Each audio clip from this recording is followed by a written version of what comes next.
Dans le premier épisode de ce guide ultime des poissons et des fruits de mer, on avait vu pourquoi les poissons et les crustacés, c'était les aliments parfaits dans une diète dite keto-méditerranéenne. Ils ont un profil macro qui est parfaitement adapté avec très peu de glucides par nature et ils apportent des protéines de haute qualité avec des graisses saines et notamment les fameux oméga 3, tout en apportant une densité nutritionnelle exceptionnelle et en étant en plus complémentaire avec la viande rouge et la volaille. Aujourd'hui, on va passer aux preuves concrètes et aux bénéfices concrets. Je vais vous expliquer quels sont les intérêts réels des poissons et des fruits de mer, que ce soit pour le poids, l'énergie au quotidien et la santé bien sûr à long terme, ce qui devrait, je l'espère, vous donner enfin l'envie d'en consommer très régulièrement. Parce qu'il faut reconnaître qu'une partie de nos problèmes de santé pourrait être résolue en réintégrant les produits de la mer dans notre alimentation. Sans forcément avoir des soucis de santé, on pourrait bien mettre toutes les chances de notre côté et on serait bien plus armé au niveau métabolique et biologique en mangeant du poisson assez régulièrement. On commence tout de suite avec la partie 1 du podcast qui est bien sûr en accès libre comme d'habitude. Ça peut paraître un peu farfelu, sauf que on n'imagine pas le nombre de problèmes qui pourraient être résolus avec des changements alimentaires très simples, notamment au niveau de la longévité en santé, de la perte de poids, de la vitalité, le fait d'avoir de l'énergie et bien sûr d'être à son plein potentiel, avec une belle peau, des muscles qui fonctionnent, de l'énergie au quotidien, etc. Tout ça, ça tient pas à grand chose, mais il faut juste connaître ces choses-là pour pouvoir les appliquer et avoir des résultats. Pourquoi les produits de la mer sont votre meilleur allié et l'intérêt de ce nouveau chapitre justement c'est de donner un sens à leur réintégration dans votre alimentation parce que sans ça vous ne serez pas motivé d'en manger et c'est compréhensible parce que c'est pas a priori les produits les plus attractifs alors qu'il existe pourtant des façons de les rendre très bons en goût. Je vous propose donc de commencer tout d'abord par l'impact sur la perte de poids. Pour le dire de la manière la plus directe possible, les poissons et les fruits de mer c'est probablement les aliments les plus adaptés pour un objectif de perte de poids et de maintien d'un poids idéal, qu'on soit dans une alimentation standard ou mieux dans une diète relativement pauvre en glucides, ou en tout cas raisonnée en glucides et suffisamment riche en bonnes graisses, telles que celles qu'on défend dans le guide Blueness. Une fois qu'on a dit ça, reste à savoir pourquoi ces aliments sont hyper efficaces pour la perte de poids et c'est ce qu'on va voir tout de suite. La première raison, c'est que les produits de la mer, ils ont l'avantage d'apporter une satiété qui est quasi inégalée par rapport à d'autres aliments. Et la satiété, c'est le secret que personne ne veut comprendre sur le sujet absolument brûlant de la perte de poids. Pour perdre du poids, beaucoup essayent de manger moins en essayant finalement de tromper leur faim. Alors qu'en fait, ce que la plupart des gens ne comprennent pas, c'est que pour perdre du poids de manière durable et de façon assez saine, il faut passer au contraire très souvent par un maintien, voire par une augmentation de l'apport alimentaire, mais via des aliments qui sont suffisamment denses sur le plan nutritionnel et qui sont aussi assez volumineux dans l'assiette. Il s'agit en général d'aliments qui ne sont malheureusement pas considérés comme très attractifs dans l'imaginaire collectif. Et ce genre d'aliments, il présente deux intérêts majeurs. Le premier, c'est qu'ils vont entraîner rapidement une très bonne satiété. Donc en fait, ils vont bloquer tout simplement la faim avant même qu'on puisse en manger trop. Et en plus, cette satiété, elle dure suffisamment longtemps, ce qui a pour effet d'entraîner des prises alimentaires qui sont de plus en plus espacées et de moins en moins fréquentes, sans qu'on s'en rende compte, et du coup sans subir les effets de la faim, donc sans avoir à se forcer. Et ensuite, le deuxième intérêt, c'est que leur profil nutritionnel à ces aliments-là, il est tellement rassurant entre guillemets pour l'organisme que ce dernier il va se mettre à lâcher du lest quelque part, dans le sens où ce genre d'aliment, il permet en fait de réellement nourrir l'organisme, ce qui va le faire sortir de l'état de torpeur dans lequel il est chez beaucoup de gens. Et cet état de torpeur, c'est en fait une sorte de protection dans lequel l'organisme a tendance à se mettre pour anticiper un manque de nutriments ou une éventuelle famine à venir. C'est lié en fait à notre évolution et au fait qu'on est normalement programmé pour épargner et du coup lorsqu'on donne à l'organisme tout ce dont il a besoin, aussi bien au niveau macro qu'au niveau micronutritionnel, il va lever un peu le pied sur ce mode d'épargne, il va libérer les hormones dites de satiété qui nous permettent de ne plus avoir des envies de grignotage. Donc finalement à la fin, on mange moins mais mieux et surtout beaucoup plus dense, ce qui permet, entre les prises alimentaires, de libérer nos graisses de réserve, donc de les utiliser, et de maintenir en plus un état métabolique qui est sain et qui tourne bien, plutôt que de devoir désactiver des fonctions métaboliques pour nous maintenir en vie. C'est ce que l'organisme fait lorsqu'il est dans cet état dit de torpeur. Je le reformule autrement, chez une personne qui a un métabolisme abaissé, l'organisme a tendance à désactiver certaines fonctions organiques comme par exemple la température corporelle, la libido, les règles, etc. Finalement, l'organisme désactive tout ce qui n'est pas urgent pour lui. Or, le secret de la perte de poids et d'une bonne vitalité, c'est de faire en sorte finalement que l'organisme maintienne ces fonctions-là, même lorsqu'on est en état de jeûne, c'est-à-dire même entre les prises alimentaires, quand bien même celles-ci seraient assez espacées. D'où l'intérêt de consommer des aliments suffisamment denses plutôt que de faire la chasse aux calories. Et les poissons et les fruits de mer font partie de ce genre d'aliments. En fait, le sujet de la perte de poids, il est lié à ce diptyque. D'une part, la libération des tissus graisseux dormants, qui sont très difficiles à mobiliser tant que l'insuline est élevée, et d'autre part, les problèmes de signalisation des hormones de la faim, qui sont généralement déréglés et qui indiquent à l'individu qu'il a faim, même quand il a suffisamment mangé. Parce qu'en réalité, si on prend l'exemple de quelqu'un qui est plutôt gourmand et qui mange donc soi-disant au-dessus de ses besoins, selon la fameuse théorie des calories, eh bien s'il mange des aliments peu nutritifs, il ne fournit pas à l'organisme le quota nécessaire de nutriments dont il a besoin. Et en plus, ses récepteurs aux hormones de la satiété, ils sont probablement déréglés. Mais on reviendra sur ce sujet dans un grand guide consacré à la perte de poids. Donc l'organisme se bloque et il empêche d'une part la perte de poids tout en envoyant les mauvais signaux de satiété au cerveau en nous donnant faim, plutôt qu'en le rassurant sur le fait qu'il n'y a plus besoin de manger. Donc pour revenir aux poissons et aux crustacés, ils procurent donc un effet positif sur la perte de poids et sur le maintien du poids sur la durée, et ils font justement partie de ces aliments boudés dans l'alimentation moderne et qui sont pourtant parmi les aliments les plus nutritifs et les plus denses et les plus satiétogènes pour l'être humain. Il n'y a donc pas besoin d'en manger plus qu'il n'en faudrait, et j'irai même plus loin en vous disant qu'il n'est même pas possible d'ailleurs d'en manger plus qu'il n'en faudrait. Et l'hypothèse qu'on pourrait formuler, c'est que l'organisme, il serait quelque part ancestralement adapté à ce genre d'aliments, et donc il sait exactement la portion dont il a besoin pour être nourri pour les heures à venir, voire pour plusieurs jours. À l'inverse d'aliments plus récents par exemple. Vous remarquerez d'ailleurs que les animaux sauvages, quand ils mangent à leur faim, ils s'arrêtent naturellement sans avoir à compter les calories et que leur poids est assez uniforme, assez homogène, tant qu'ils mangent les aliments pour lesquels ils sont naturellement faits. D'ailleurs, faites l'expérience, essayez de gaver quelqu'un de sardines, d'huîtres ou de bulots et vous constaterez que la satiété arrive très rapidement et qu'il est quasiment impossible de consommer ce type d'aliments au-delà d'un certain volume qui reste somme toute assez raisonnable in fine. Ces retours d'expérience sur le poisson et les crustacés, ils ont d'ailleurs été confirmés par plusieurs études scientifiques qui ont montré l'effet de ces aliments sur les hormones de la satiété, et en particulier sur le peptide YY et le GLP-1, le fameux GLP-1 dont tout le monde parle en ce moment. J'en profite pour faire un petit aparté sur ces hormones qui sont produites naturellement par notre intestin. Et en fait, c'est des hormones qui sont libérées dans la circulation sanguine dès qu'on mange, en réponse du coup à l'arrivée des nutriments dans le tube digestif. Et le rôle de ces hormones, c'est d'envoyer un message très clair au cerveau du type c'est bon, on a mangé, on est rassasié, on peut donc arrêter de manger, donc on peut déclencher la satiété, on n'a plus faim. Et à ce titre, le GLP-1 a en plus deux super pouvoirs. Il ralentit la vidange gastrique, ce qui va prolonger quelque part la sensation d'avoir l'estomac plein, donc la satiété. Et en plus, il va stimuler la sécrétion d'insuline, ce qui permet de réguler la glycémie, parce que l'insuline augmente, donc la glycémie baisse. Donc le taux de glucose sanguin, il va être maintenu grâce au GLP-1 à un niveau physiologique. C'est précisément cette hormone que les fameux médicaments anti-obésité cherchent à imiter. C'est ce qu'on appelle des analogues du GLP-1, c'est-à-dire des molécules de synthèse qui sont conçues pour reproduire et prolonger l'action du GLP-1 naturel, qui lui malheureusement a une durée de vie très courte dans le sang.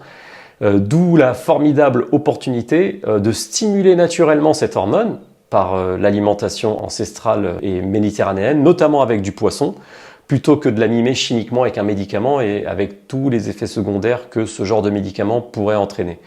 Donc si on veut rester 100% naturel, autant privilégier le poisson et les fruits de mer et les crustacés quand on cherche à perdre du poids ou tout simplement à maintenir un poids idéal, puisque là on est sur le sujet de la perte de poids. Surtout que plusieurs études ont montré que les protéines du poisson sont parmi les plus efficaces pour déclencher la sécrétion de ces hormones, donc le peptide YY et le GLP-1, et elles seraient même plus efficaces pour ça que les protéines du bœuf ou du poulet d'ailleurs, et bien sûr davantage que les protéines végétales. Autrement dit, à calories égales, on serait plus rassasié après un repas à base de poisson qu'après un repas à base de viande rouge. Et ça se traduit concrètement par une réduction spontanée finalement de l'apport calorique. C'est probablement d'ailleurs l'une des raisons pour lesquelles les populations des zones du type Okinawa ou zones méditerranéennes, ou aussi certaines zones nordiques, sont associés à un meilleur contrôle du poids sur le long terme sans avoir à se priver ni à compter aucune calorie. L'un des points communs de tous les modes alimentaires des populations qui ont des espérances de vie qui battent des records, c'est qu'ils font justement la part belle aux produits de la mer notamment, en plus de favoriser des bonnes graisses, des bonnes protéines et des glucides à IG bas avec des légumes généralement lacto-fermentés qui sont bons pour le microbiote intestinal. Mais ça, on en reparlera dans un sujet dédié, et je parle même pas du style de vie. On vient donc de voir que les produits de la mer sont très bons pour la satiété, ce qui explique en partie pourquoi ils sont très efficaces pour la perte de poids et pour le maintien d'un poids idéal sur la durée. On va donc voir maintenant la seconde raison qui explique pourquoi ces aliments sont bons lorsqu'on cherche à perdre du poids et notamment de la masse grasse. Eh bien, cette seconde raison, c'est tout simplement ce qu'on appelle l'effet thermogénique des protéines. En fait, dès qu'on ingère des protéines, qu'elles soient d'origine marine ou terrestre, donc que ce soit du poisson ou de la viande, le seul fait de les digérer coûte à l'organisme un certain niveau d'énergie qui est brûlé. Et ce coût, c'est ce qu'on appelle l'effet thermogénique des protéines. Les produits marins, comme ils sont riches en protéines par nature, la fraction protéique de ces aliments, elle va consommer 20 à 30% de l'énergie rien que pour être digérée, ce qui est un coût métabolique nettement supérieur à celui des glucides, donc quand on mange des glucides, dont l'effet thermogénique n'est que de 5 à 10%, ou des lipides, dont l'effet n'est que de 0 à 3%. Bon, on va nuancer quand même ça en précisant que les protéines, elles sont pas censées apporter de l'énergie. C'est comme on l'avait vu dans le sujet consacré aux protéines, c'est des briques, donc des fondations qui sont nécessaires à la reconstruction de notre organisme, notamment au niveau des enzymes, des muscles, des hormones ou des tissus comme la peau, les cheveux, les ongles, etc. Et les muscles, bien sûr. L'énergie, elle est préférentiellement apportée par les glucides ou par les lipides, ou les deux. Mais en consommant des protéines, l'organisme doit brûler de l'énergie pour digérer ces protéines et ce processus de digestion, il va entraîner une balance énergétique nette, donc à la fin, moins élevée que ce qu'on pense consommer en théorie. Par conséquent, quand on privilégie des aliments protéinés, et en particulier les protéines naturelles issues des produits de la mer, pas les barres protéinées, on va se créer un léger déficit calorique sans en avoir l'air, sans s'en rendre compte. Pour bien comprendre le concept, on va prendre l'exemple opposé aux protéines, c'est celui des aliments transformés. Alors, petite précision au passage, je prends cet exemple à dessein, non pas pour diaboliser les aliments transformés, ni pour faire la chasse au fast-food comme le font certains influenceurs en permanence. Si vous me suivez depuis un moment sur Blueness, vous savez très bien que c'est pas le sujet. Ce n'est pas un fast-food de temps en temps qui ruine la santé, ou même d'ailleurs un repas riche en glucides par-ci par-là ou riche en graisses transformées. Donc si je prends donc cet exemple, c'est uniquement parce que les aliments transformés ils représentent l'exact opposé des protéines sur le plan nutritionnel, ce qui nous permet de bien comprendre par effet de contraste le concept de densité nutritionnelle qui diffère totalement de la simple densité calorique, qui est la seule donnée que les gens prennent en compte. En fait, la densité nutritionnelle, c'est central quand on veut devenir un biohacker ou que l'on veut être à son plein potentiel en tout cas. Et la plupart des gens restent bloqués dans le concept totalement réducteur de l'apport calorique. Et donc c'est pour ça que je prends cet exemple. Si on prend l'exemple des aliments transformés, ces derniers, ils ont le désavantage de contenir ce qu'on appelle des calories vides. Donc ça va être des aliments généralement très rapidement absorbés par l'organisme mais qui n'apportent pas vraiment ni de micronutriments ni de densité nutritionnelle. Et leur digestion ne coûte pas tant que ça à l'organisme, donc ça va être digéré rapidement. Alors que paradoxalement, ils représentent un apport calorique assez important et ils peuvent en plus provoquer des problèmes digestifs. Donc pour bien comprendre les choses, on va prendre l'opposé du coup, les produits marins, qui eux sont des calories denses qui ont l'avantage de nourrir abondamment l'organisme, non pas en calories mais bien en densité nutritionnelle. Ils ont donc paradoxalement un solde énergétique net à la fin qui est en faveur de la perte de poids, ou en tout cas du maintien d'un poids stable, tandis que certains produits transformés, y compris des produits estampillés riches en protéines, sont au contraire assez pauvres nutritionnellement, tout en entraînant paradoxalement un solde énergétique net, généralement plus élevé que celui du poisson. Et le tout en plus en entraînant des pics de glycémie, même en ce qui concerne les produits hyperprotéinés, et en plus des problèmes de digestion, ce qui est un comble pour un aliment qui est absorbé rapidement par l'organisme. Dit encore plus simplement, le poisson et les fruits de mer, ils sont très digestes, très nutritifs et en même temps suffisamment denses, aussi bien au niveau du profil nutritionnel qu'au niveau de la manière dont l'organisme doit les digérer. Leur opposé, c'est les produits ultra transformés qui sont plus ou moins digestes en fonction des produits, mais qui sont surtout peu nutritifs, peu denses sur le plan nutritionnel et qui coûtent en plus peu à l'organisme pour être métabolisés, tout en ayant tendance en plus chez certains à provoquer des problèmes digestifs et des dérèglements du microbiote. Maintenant qu'on a vu l'intérêt du poisson sur la satiété, ça c'était le premier point, le fameux effet thermogénique des protéines, et notamment les protéines qui sont issues des produits de la mer, c'était le deuxième point. Il y a un autre facteur primordial qui a un effet direct sur la perte de graisse, et c'est bien sûr l'apport en oméga 3 du poisson. Normalement, si vous êtes un lecteur assidu du guide Blueness, vous avez compris que les oméga 3 jouent un rôle central pour la santé, la longévité et la perte de poids. Alors pour rappel, les oméga 3, c'est des graisses un peu particulières qu'on va retrouver principalement dans les produits marins, un peu dans certains aliments végétaux et dans certains animaux terrestres qui sont correctement élevés, correctement nourris. Et la science a montré que les oméga 3 avaient tout un tas d'effets positifs pour la santé. Et en alimentation moderne standard, l'apport en oméga 3 est particulièrement mis à mal au profit des oméga 6 qui sont un autre type de graisses polyinsaturées qui sont importantes pour la santé mais qu'on consomme déjà suffisamment, voire en excès, et qu'on n'a pas besoin de consommer davantage. Au contraire, on a expliqué déjà maintes et maintes fois sur Blueness l'importance de rétablir ce qu'on appelle la balance oméga 3 oméga 6 qui est particulièrement déséquilibrée dans les sociétés modernes. Et en fait, il faudrait idéalement rééquilibrer ce ratio en rehaussant son apport en oméga 3 et en tempérant, voire en diminuant son apport en oméga 6. Tout a déjà été expliqué sur Blueness et je ne reviens pas là-dessus ici. En ce qui concerne les poissons, il se trouve que les petits poissons gras, comme les maquereaux, les sardines, etc., dont je vante les mérites depuis des années sur Blueness, eh ben, ce sont les principaux pourvoyeurs d'oméga 3. Et sur le plan de la perte de poids, la science a notamment montré que les oméga 3 permettaient d'améliorer la sensibilité à l'insuline. C'est un sujet absolument primordial quand on cherche à reprendre sa santé en main. Et ils permettent aussi de réduire l'inflammation chronique. Donc l'insuline, l'inflammation chronique, c'est les deux facteurs généralement qui bloquent la perte de poids.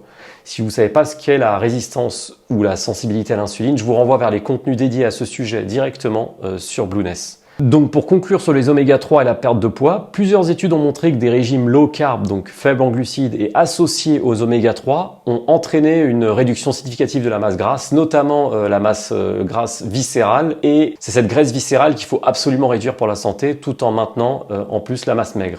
C'est la raison pour laquelle les produits de la mer, c'est un vrai game changer, notamment dans les régimes de perte de poids. Et c'est pour ça que la plupart des coachs en diététique, etc., recommandent ce genre de produits en général en fin de sèche, notamment dans le milieu du sport. Et du coup, ils devraient impérativement être privilégiés en priorité dans l'alimentation avant tout le reste, ce qui n'est malheureusement pas souvent le cas, soit par méconnaissance, soit parce que tout simplement ces aliments ne sont pas jugés comme étant très attractifs et les gens ont du mal à se motiver à en consommer. Il y a pourtant des techniques culinaires pour apprécier ce genre d'aliments et j'expliquerai tout ça dans un contenu dédié. Maintenant qu'on a focalisé en tout cas sur la perte de poids avec le poisson et les fruits de mer, on va voir ensemble ce que la consommation de poisson peut entraîner sur la longévité et on va donc rentrer là dans une partie plus biohacking et vous allez voir que c'est la partie la plus impressionnante. Ce sera l'objet du coup de la partie 2 du podcast qui est réservée aux membres Blueness. Donc pour vous inscrire, rendez-vous directement sur blueness.com et vous cliquez sur le lien pour passer membre premium. Dans la partie 2 du podcast réservée aux membres premium, on verra les effets incroyables du poisson et des fruits de mer sur la longévité et la santé. On verra ce qu'apporte le poisson sur la santé cardiovasculaire notamment, sur la santé du cerveau. On verra aussi pourquoi il faut absolument consommer des poissons et des fruits de mer pour ceux qui ont un certain type de gène qui est susceptible de leur donner la maladie d'Alzheimer. On verra comment le poisson et les fruits de mer réduisent l'inflammation chronique de bas grade. On verra comment le poisson et les fruits de mer agissent sur la santé mitochondriale, donc finalement sur la santé de nos cellules. On verra pourquoi les poissons et les fruits de mer ils sont hyper utiles quand on réduit sa consommation de produits laitiers, notamment de lait, de fromage, etc. Et pourquoi donc c'est indispensable de consommer du poisson et des crustacés quand on décide de réduire, voire de supprimer les produits laitiers. Et je vous expliquerai tout ça en détail. On verra aussi la problématique des oxalates et on verra finalement quelle est la stratégie alimentaire qui résout l'équation. Et je vous dis à très bientôt de l'autre côté.